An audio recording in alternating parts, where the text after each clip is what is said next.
I told you earlier that when you boot up your computer or install Windows XP Professional for the first time on a hard drive that was blank and having no operating system on it, then you see a blank screen with a beautiful background like this.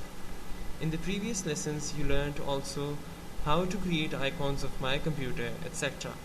Similarly, you can add icons like for my documents, my network places, and other icons as well. I am now going to add some more icons to the desktop so that the system will look like most other systems.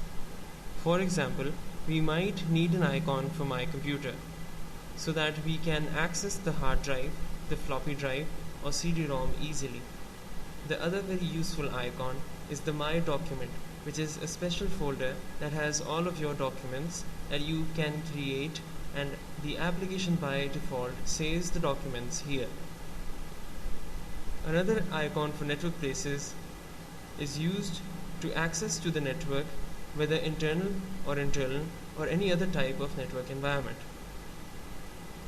This icon can be added to the desktop as well. So for this, as I told you before, click on the Start button and right click on my computer. I now have an option showing on the desktop. Click on it.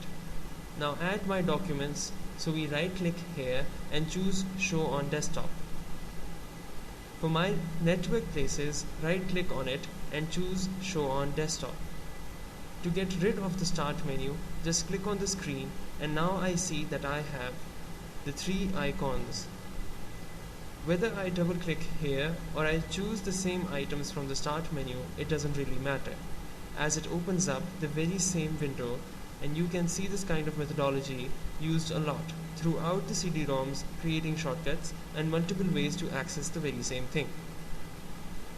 This was a brief overview of the desktop and how to set up most commonly used features on Windows XP.